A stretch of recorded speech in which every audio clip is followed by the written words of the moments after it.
Nos compete el día de hoy estudiar el capítulo 10 de Hechos. Se titula Pedro y Cornelio. Les había enviado un videíto ilustrativo para que de pronto pudieran comprender qué era lo que sucedía en este momento. Entonces yo quisiera que de pronto hoy tuviéramos un espacio un poco más interactivo, ¿cierto? Que compartiéramos más y que de pronto cada uno nos comentara como que resalta de la historia, de pronto que entendió o cuál le parece que es la enseñanza y que entre todos podamos como construir y extraer las cosas más importantes de este capítulo. Entonces no sé si hay voluntarios o si los escojo a dedo. Yo. A mí no me llegó ningún video. Ah, bueno, entonces te voy a meter en el Rubén dice que qué video. Un video ilustrativo del capítulo 10 de Hechos. Ya te lo voy a enviar, Caro. Voy a agregarte a la lista de difusión en la que les comparto todo. Bueno, mientras tanto escuchamos entonces a Lice. Bueno, pues yo tengo como lo principal o la enseñanza que me dejó el capítulo, que es con respecto a que Dios no hace acepción de personas y que ahí pues nos demuestran que Jesús llegó precisamente a limpiar eso que considerábamos impuro y que a través de él podemos limpiar todas nuestras culpas, nos perdona y adicional a ello podemos aceptar a otros para que sigan en ese camino. Fue como lo que me quedó ahí del capítulo en general. Bueno, importante tener eso en cuenta. Aceptar a otros. A mí tampoco me llegó, dice Rubén. Bueno, Rubén le echó el vistazo al capítulo, ¿no? Más o menos por encima, ¿no? No, la verdad no pude, me tocó trabajar Bueno, hoy, entonces. y Angie. Ok, ¿y Angie cómo le fue?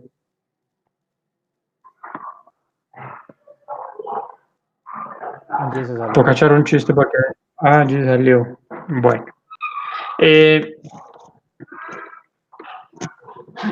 Podemos leerlo, yo creo que podemos leerlo, ya que de pronto solo tenemos ese capítulo hoy para estudiarlo y de pronto la enseñanza es bien puntual. Listo. Entonces vamos a leerlo en la Reina Valera contemporánea para que podamos seguir la lectura. ¿Sí? Si tienen forma de escoger esta versión en sus Biblias.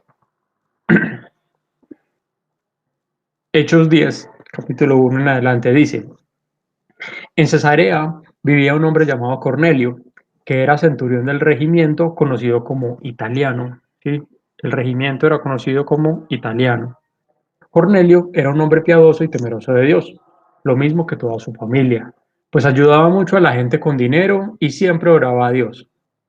Un día, como a las 3 de la tarde, Cornelio tuvo una visión, en la que claramente vio que un ángel de Dios entraba en donde él estaba y le hablaba por su nombre. Cornelio miró fijamente al ángel y con mucho temor le preguntó: Señor, ¿qué se te ofrece? Y el ángel le respondió: Dios ha escuchado tus oraciones y la ayuda que le has dado a otros la ha recibido como una ofrenda. Envía a tus hombres a Jope y haz que venga Simón, al que también se le conoce como Pedro, que está hospedándose en la casa de Simón el curtidor, quien vive junto al mar. En cuanto fue el ángel que había hablado con Cornelio, en cuanto se fue, perdón, este llamó a dos de sus criados y a uno de sus asistentes, que era un soldado piadoso, y luego de contarle lo sucedido, los envió a Jope.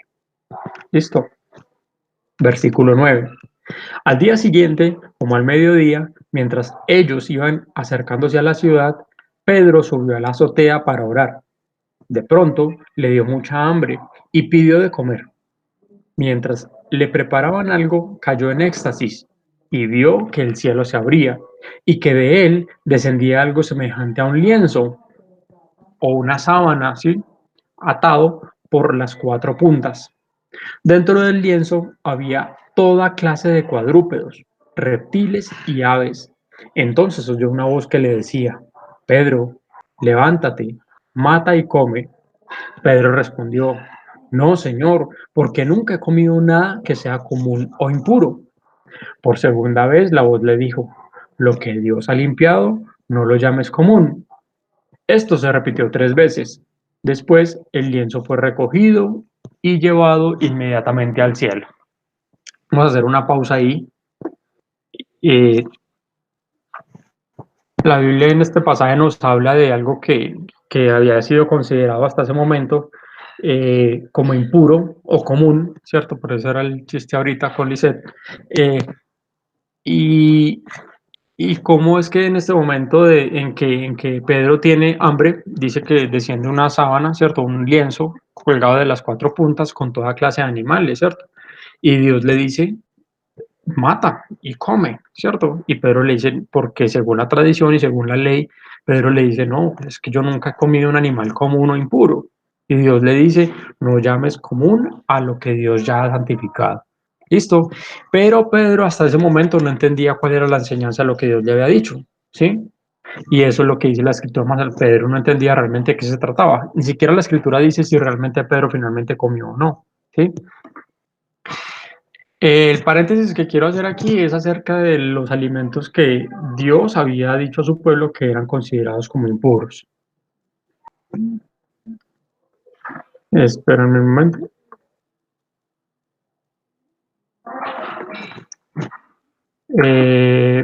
Considerados como impuros. Y eso nos remonta al libro de Levíticos en el capítulo 11 del 1 al 31. ¿Sí? Voy a hacerles una breve reseña de lo que hasta ese momento, por orden obviamente de Dios, había sido considerado como impuro. ¿Listo? Entonces, los que puedan ir a Levíticos del 11, Levíticos 11 del 1 al 31, pues no lo vamos a leer todo, pero si vamos a contextualizar, empieza diciendo así. Se titula Animales limpios e impuros. Dice, el Señor habló a Moisés y a Aarón. Les pidió que hablaran con los hijos de Israel y les dijeran, de entre todos los animales que hay sobre la tierra, estos son los que podrán comer. Y Dios empieza a darles entonces todo el menú, ¿cierto? Toda la lista de los animales que pueden y los que no pueden comer, y los que son considerados como impuros, ¿cierto? Y los que son considerados como animales aptos para el consumo. Y le habla de las 3 especies, de los cuadrúpedos, es decir, de los animales terrestres, de las aves y de los animales marítimos, ¿sí? Le da todo el listado, le dices cuáles sí, cuáles no, es decir, con un nivel de detalle muy profundo, ¿cierto?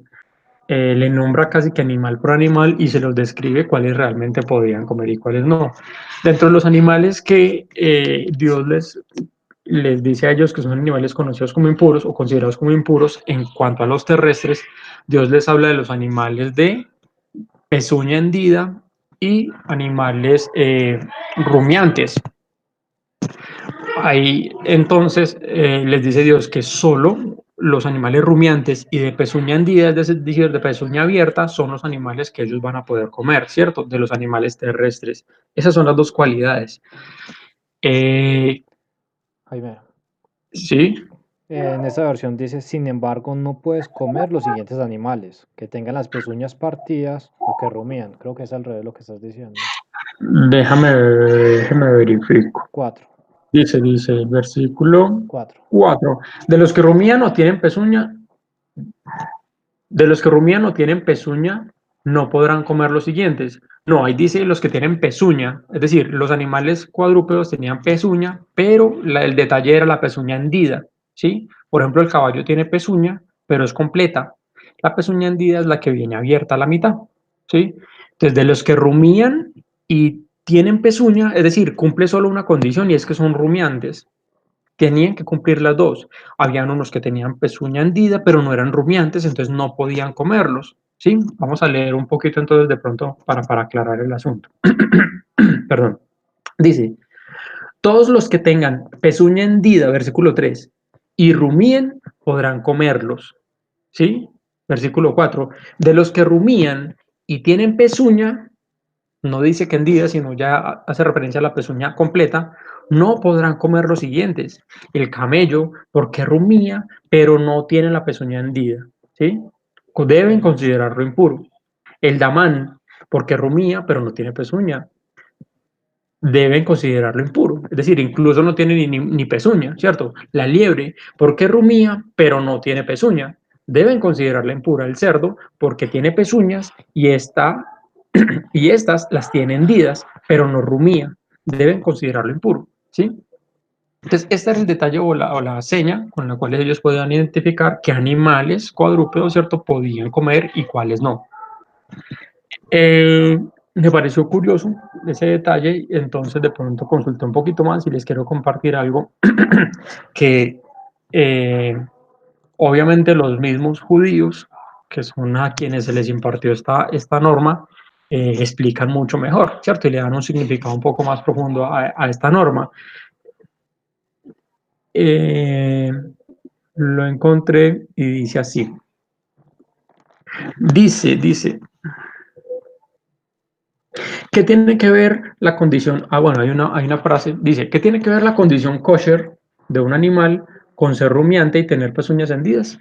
Aquí hay una palabra que es la palabra kosher, y resulta que los judíos tienen una lista de alimentos que son considerados como alimentos puros, ¿cierto? Y a esa lista se le conoce como alimentos kosher. Incluso hay supermercados y tiendas de supermercados, cadenas de supermercados que tienen una sección que se llama productos kosher y son productos con un alto estándar de procesamiento y de fabricación. Son productos procesados de una manera muy, muy limpia, muy inocuos, es que se dice la palabra, y ellos, digamos que incursionaron en el mercado o establecieron una sección solo de alimentos para los judíos, porque como ellos están regados por todo el mundo, entonces tienen una sección donde ellos pueden seguir conservando su tradición de consumir alimentos solamente considerados kosher o puros. ¿Listo? Entonces eso es lo que dice el texto en este momento. ¿Qué tiene que ver la condición kosher, o sea, de pureza, de un animal con ser rumiante y tener pezuña hendida? Entonces dice, hay dos posiciones al respecto. Unos plantean que ambas son las causas de la kashrut, es decir, la impureza del animal. Otros que ambas son solo señales identificatorias, ya que, por ejemplo, si un ternero nace con las pezuñas pegadas, sigue siendo kosher por venir de un animal que es de una especie kosher. ¿Listo? Dice, como quiera que fuere, existe una relación entre las señales de kosher, es decir, de pureza, y el estado de pureza de un animal. O sea, las dos señales representan características que hacen que un animal sea apto para el consumo. El revés, que su mérito, dice, que su mérito nos proteja, ve, eso, es decir, estamos leyendo un texto que es de autoría judía. Listo, hay una cantidad de frases ahí, de palabras que no tienen nada que ver con nosotros, pero están en el texto. Dice, ven las dos señales mencionadas la manera de determinar si la faceta animal de uno mismo es pura, o sea, si uno es como debe ser. Es decir, esa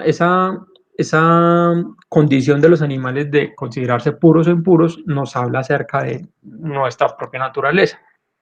Dice, como vimos en la parashá anterior, cada uno de nosotros posee un alma animal, cuyo interés y motivación gira únicamente en torno a su propia subsistencia, perpetuación y satisfacción. Así como hay animales kosher y no kosher, hay una manera aceptable y la otra no aceptable de tratar los aspectos animales presentes en cada persona. ¿Listo? Entonces ellos traen la ley o la norma que Dios les da, lo traen a una enseñanza a nivel personal. ¿Listo? Y empiezan primero por el tema de la pezuña hendida. Dice así, la pezuña hendida constituye una separación entre la pezuña, nada más, entera, la pezuña, constituye una separación entre la pata del animal y la tierra donde pisa.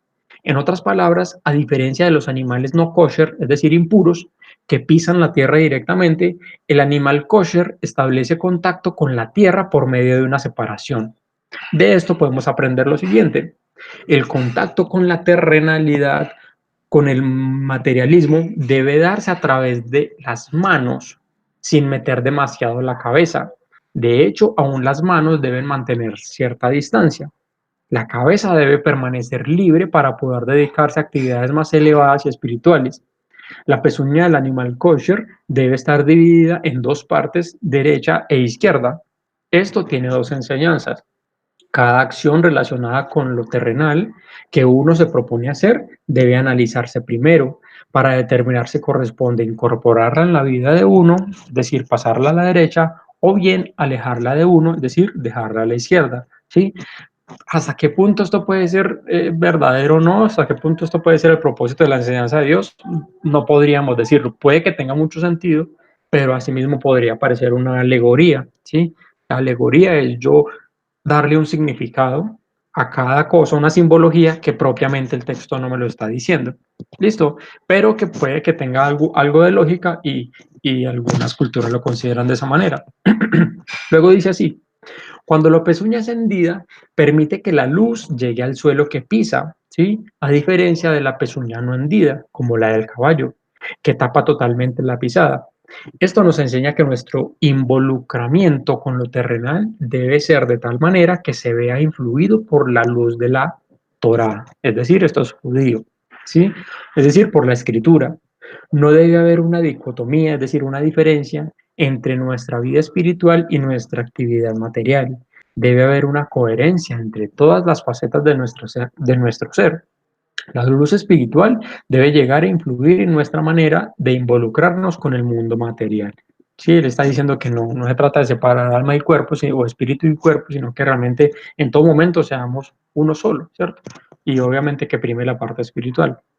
Hay otra enseñanza respecto a la parte rumiante, ¿cierto? Que es otra de las condiciones de los animales puros, y dice así: como hemos dicho, para que el animal sea kosher o puro, además de tener pezuñas hendidas, debe ser rumiante.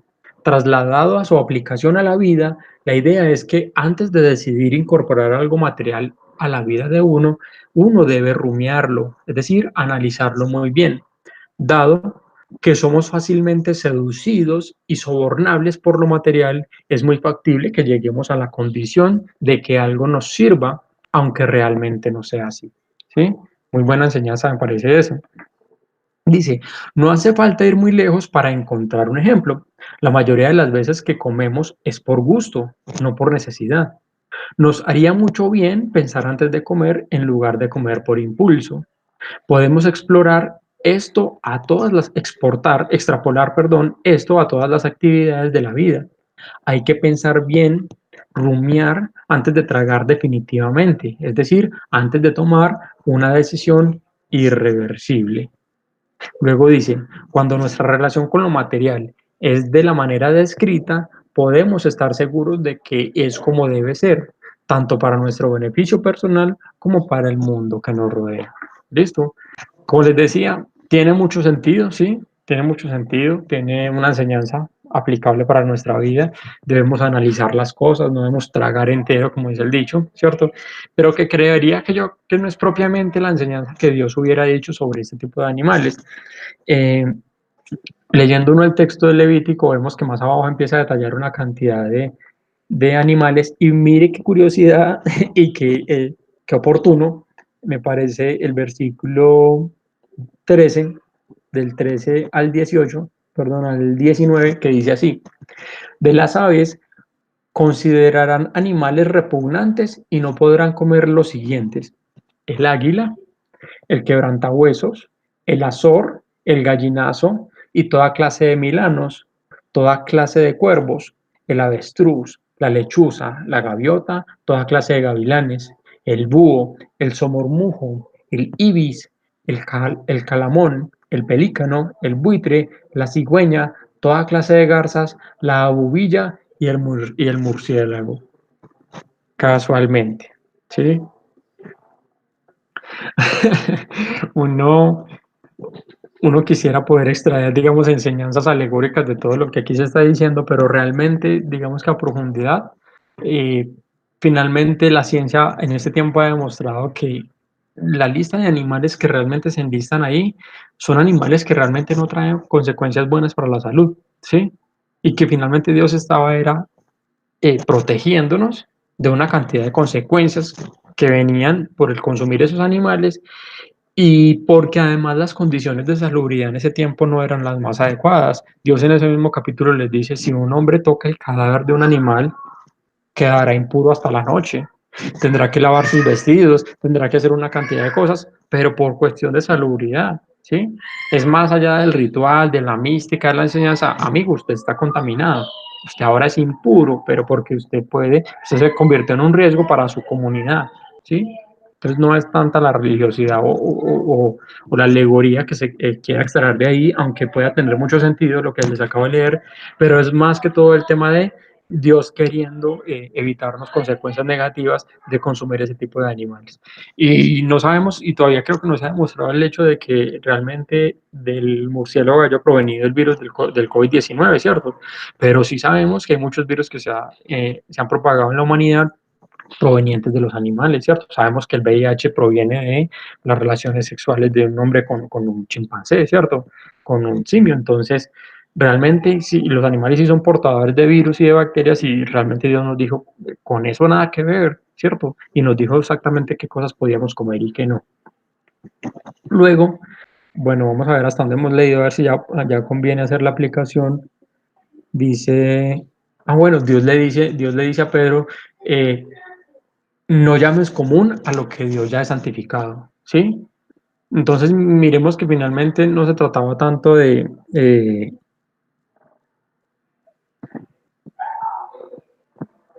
bueno, ahí sí tengo que ser honesto y tengo que decirles que de pronto puede ser un poco contradictorio. Dios le está diciendo, no llame común a lo que yo ya santifiqué. Es decir, que lo que él ya les había enlistado, uno podría decir, ya lo pueden comer, ¿cierto?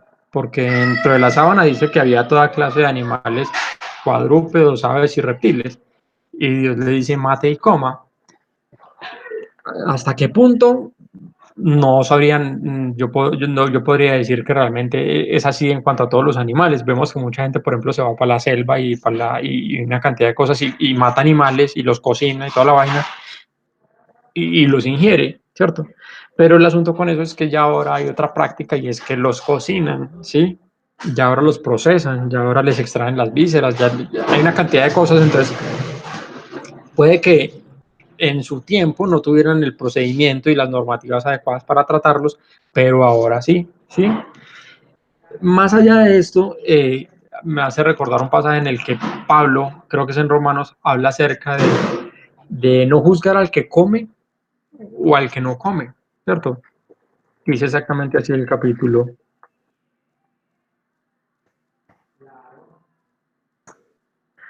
Dice Romanos 14, 3 y 5.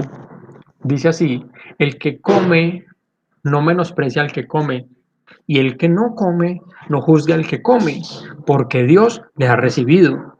¿Tú quién eres que juzgas al criado ajeno? Para su propio Señor estará en pie o cae, pero estará firme, porque poderoso es el Señor para hacerle estar firme. ¿Sí?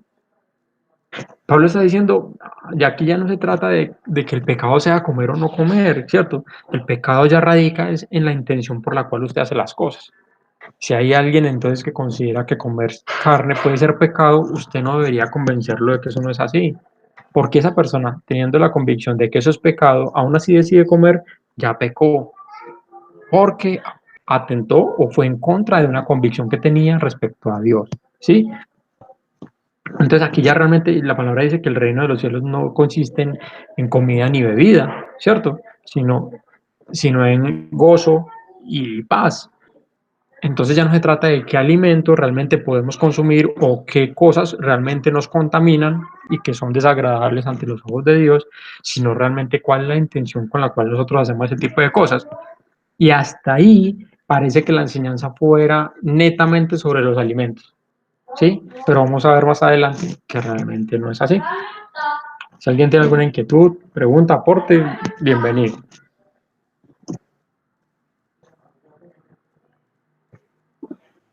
No, bueno, vamos a dime. Sí, iba a contar con respecto a lo de a los animales. Pues en la clase de zoonosis a nosotros nos dijeron que el murciélago es uno de los animales en donde se concentra o es como así decir, donde está el virus de la rabia. Entonces, pues hablando con respecto a lo que está diciendo que son animales impuros, pues el Señor siempre ha buscado guardarnos. La verdad no sé los otros tipos o las otras especies que el Señor nombra acá, pero me llamó pues la atención eso por lo que son los monos y los murciélagos contienen rabia, de por sí es algo natural, ellos contienen el virus. Ok, también dentro de la lista del Señor habla acerca de las ratas, ¿sí? O de los ratones. Y sabemos que una de las pestes que sufrió la humanidad fue debido a eso, ¿cierto? Creo que se llama la peste bubónica, ¿sí? Y obviamente entendemos entonces que el Señor siempre ha querido librarnos de esas consecuencias. Vamos a leer entonces del versículo 9 en adelante. Dice así, el 8 dice, luego de contarles lo que sucedió, los envió a Jope, ¿cierto? Está hablando de Cornelio y sus soldados. Bueno, ya leímos del 9, donde a Pedro se le aparece el lienzo con estos animales. Luego dice el 17, mientras Pedro no lograba entender el significado de la visión que había tenido, los hombres que Cornelio había enviado llegaron a la puerta y preguntaban por la casa de Simón. Llamaron y preguntaron si allí se estaba hospedando Simón, al que también se le conocía como Pedro. Y mientras Pedro meditaba en la visión, el Espíritu le dijo, 3 hombres te buscan, así que baja a verlos y no dudes de ir con ellos, porque yo los he enviado. Pedro bajó entonces a donde estaban los hombres enviados por Cornelio y les dijo, yo soy el que ustedes buscan. ¿Por qué han venido? Ellos le dijeron, Cornelio el centurión es un hombre justo y temeroso de Dios. Todos los judíos hablan bien de él. Un ángel le dio instrucciones para que vayas a su casa, para que él escuche tus palabras. Entonces Pedro los hizo pasar y los hospedó. Y al día siguiente se fue con ellos y con algunos de los hermanos de Jope, ¿sí? Cuando llegaron a Cesarea, Cornelio ya los estaba esperando y había llamado a sus parientes y amigos más íntimos. En cuanto Pedro entró, Cornelio salió a recibirlo y arrodillándose delante de él le rindió honor. Pero Pedro le dijo, levántate, yo mismo soy un hombre como tú. Mientras hablaba con él, Pedro entró y se encontró con que ya habían reunidos muchas personas.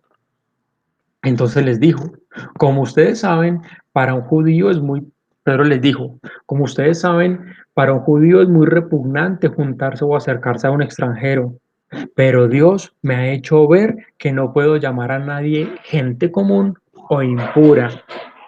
Por eso, cuando me llamaron, vine sin replicar, pero ahora les pregunto, ¿para qué me han hecho venir? Entonces, cuando Pedro ve que la gente está reunida, mucha gente está reunida, entiende el significado de la visión que Dios le mostró, ¿cierto? O de la aparición que Dios le hizo, ¿sí? Él hasta el momento entendía que eso tenía que ver con los animales, incluso la palabra que él no entendía realmente de qué se trataba y que estaba meditando en esa visión. Y cuando ve a toda la gente reunida, dice que esperando las palabras que él había de decirles en el nombre de Dios, entonces él entendió que Dios ya le había hablado de que él no podía llamar impuro o común a ninguna otra persona. ¿Listo? Dice entonces así, ¿para qué me han hecho venir? Versículo 30. Cornelio le dijo, hace 4 días, como a esta hora, es decir, a las 3 de la tarde, yo estaba orando en mi casa. De pronto vi que delante de mí estaba un varón vestido con ropas resplandecientes. Ese varón me dijo, Cornelio, Dios ha escuchado tus oraciones y la ayuda que has dado a otros, que a otros la has recibido como una ofrenda.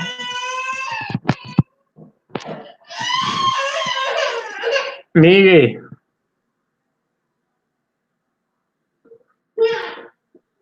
¿qué le pasó?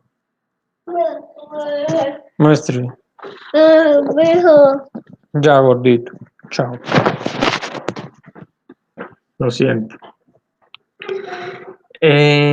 Bueno, Cornelio le cuenta pues todo lo que le ha dicho el ángel en su aparición, ¿cierto? Entonces luego finalmente le dice, aquí estamos en la presencia de Dios para oír todo lo que Dios te ha mandado a decirnos, ¿listo? Entonces el versículo 34, Pedro le dice, Pedro empezó a hablar y dijo, en verdad comprendo ahora que Dios no hace excepción de personas, sino que a Él le agrada todo aquel que le teme y hace justicia, sea de la nación que sea. Dios envió un mensaje a los hijos de Israel y en Él les anunciaba las buenas noticias de la paz por medio de Jesucristo. ¿Qué es lo que empieza a hacer Pedro aquí? Hablarles del Evangelio, ¿sí? Primero vemos a un personaje que es Cornelio, que dice la palabra que es un hombre temeroso de Dios y que daba muchas limosnas y ayudaba a muchas personas con dinero. Hasta ahí no está diciendo a qué religión pertenecía, en qué creía, de qué forma lo hacía. Primero nos dice que no era judío, evidentemente, ¿cierto? Era un gentil.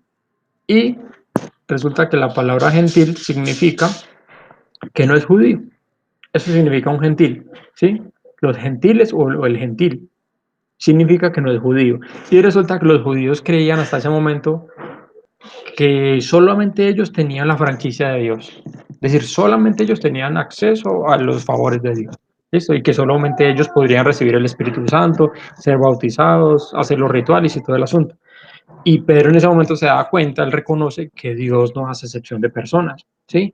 Y entonces en ese momento entiende que la visión que él había visto acerca de los animales se refería no propiamente a los alimentos, sino a las personas. Y ahora el alimento que él debe compartir realmente es la palabra de Dios con todos, ¿sí? Para que se cumpla realmente la promesa cuando el Señor les dice que cuando fueran bautizados por el Espíritu Santo, ellos les serían testigos en varias regiones, ¿cierto? Hasta en los últimos rincones de la tierra, ¿cierto? ¿Cómo se iba a poder cumplir eso si solamente ese mensaje iba a ser para los judíos, ¿cierto?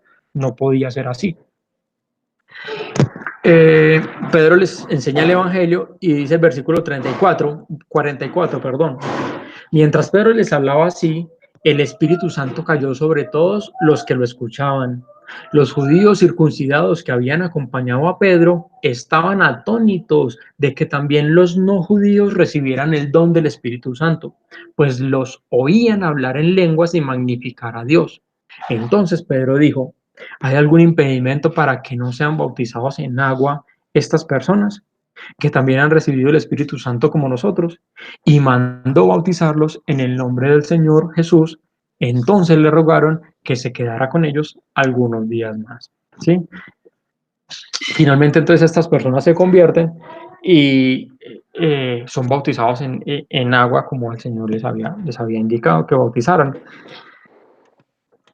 El capítulo 11 es una continuación de este capítulo 10 de la historia de Cornelio y Pedro, y finalmente Pedro lo que va y hace es que le cuenta a sus discípulos lo que estaba haciendo en Cesarea, ¿sí? Ellos les dicen cómo es que usted estaba visitando gente que no es judía, porque estaba comiendo con ellos, y él les cuenta pues todo lo que pasó, y todos obviamente quedan asombrados porque se dan cuenta que el bautismo del Espíritu Santo no es solo para judíos, sino que Dios no hace acepción de personas. El asunto con esta situación, más allá de esta enseñanza, es que Pedro lo habíamos visto en todo el transcurso del libro de los Hechos, que él estaba enseñando regiones que eran de judíos, ¿cierto? Él estaba enseñando en Judea, en Samaria, en Galilea, había hecho un milagro en Lida. En el capítulo anterior vimos que en Jope había resucitado a Tabita o a Dorcas, ¿cierto? Y todos eran judíos. Entonces, eso en este tiempo es como evangelizar evangélicos, ¿sí? Y pues eso así muy fácil, ¿cierto? Muy fácil, obviamente, uno ganar almas o ganar creyentes cuando ya están en una iglesia, ¿cierto? Son sacarse gente de otras iglesias y llevarles de un lado para el otro, y pues cuántas almas gané. Pero Dios le dice: venga, usted tiene que romper sus fronteras y usted tiene que ir por los demás, ¿cierto? Entiende que Jesucristo murió por todos y que no solo por los judíos. Y ahora entonces empiezan a expandir el evangelio a todas las, a todas las demás regiones. ¿Listo? Ese finalmente es el mensaje en el que concluyen ellos. La enseñanza primordial en ese caso fue para Pedro y para los discípulos, que ellos eran judíos, ¿cierto? Y creían hasta ese momento que eso era solamente entre ellos, que tenían que seguir guardando la ley y que tenían que seguir manteniendo una cantidad de rituales y tradiciones, como el tema del alimento, ¿cierto? Que solamente los animales puros. Y Dios les dice: venga, ya no se trata de eso, ¿cierto? Primero, el alimento es para todos, es decir, mi palabra, el evangelio y las buenas noticias son para todos. Y segundo, el tema de los alimentos, ya como dijo el Señor, no, lo que contamina al hombre no es lo que entra, sino lo que sale de su boca, ¿sí? No es lo que entra, sino lo que sale de su boca. Es decir, todo lo que tenemos aquí en la mente, cuando lo expresamos, eso realmente es lo que nos contamina el corazón. ¿Listo? Esa es la enseñanza de ese capítulo. El capítulo 11 es la explicación, ¿cierto? Pedro rinde cuentas a los discípulos de lo que fue hacer en Cesarea, y luego continúa con la historia pues de la iglesia en Antioquía, y ya hasta ahí Pedro prácticamente no vuelve a aparecer en la historia, ¿sí? ya aquí empieza a aparecer o a figurar un personaje llamado Saulo, ¿sí? Que ya vimos el tema de su conversión y cómo era que el Señor se le había aparecido en visión, y él empieza a hacer otra obra un poco ya de mayor tamaño, ¿cierto? De mayor cobertura en la región. Listo. Esa es la enseñanza de hoy. No sé si tengan aportes, dudas, sugerencias, algo que resaltar, además de lo que ya hayamos leído, que pronto se me haya pasado a mí. No, pues a mí me quedó muy claro el tema de lo de Levíticos, que también me causaba mucha duda cuando lo leía. Yo también me preguntaba por qué Dios hizo como esa excepción en algunos animales. Y sí tiene mucho sentido y pues le agradezco porque la verdad me sacó como de la duda y fue bueno el mensaje. Ok, ok. De pronto ese detalle que comentas, le sirve a uno, como dice el Señor, cuando conoceréis la verdad y la verdad os hará libres, ¿cierto? Hay algunas religiones que te dicen no coma esto y no coma esto y prohibido esto, y uno dice, pero ¿qué dice la Biblia? Y cuando la Biblia contradice sus creencias, cuando ellos dicen basarse en la Biblia, entonces uno dice campanazo de alerta, ¿cierto? Esto no es un lugar que convenga. Realmente esto no es sano. Hay que correr de aquí, ¿listo? Entonces eso nos permite realmente, es tan amplio, el Señor reúne tanta sabiduría cuando habla, Él dice, conocerán la verdad y la verdad os hará libres. Eso tiene demasiada información. Primero porque la verdad es Él. Y Él dice, cuando me conozcan a mí van a ser libres, ¿cierto? Porque si el Hijo los libera, serán realmente libres. Y segundo, cuando yo conozco la verdad, realmente dejo de ser esclavo, esclavo de la manipulación, del soborno, del chantaje, ¿cierto? De la religiosidad y de una cantidad de tradiciones que realmente no tienen nada que ver y que simplemente hacen sino someter al ser humano. Y por eso mucha gente tiene muchos prejuicios con la iglesia, porque dicen, no, es que ya me prohíben hacer esto, ya me prohíben lo otro, ya me prohíben tal cosa. Y obviamente eso genera barreras hasta que uno no profundiza y no estudia o alguien no le explica, ¿cierto? Como pasó con Felipe y el etíope, uno no puede realmente despejar esas dudas y liberarse de los prejuicios.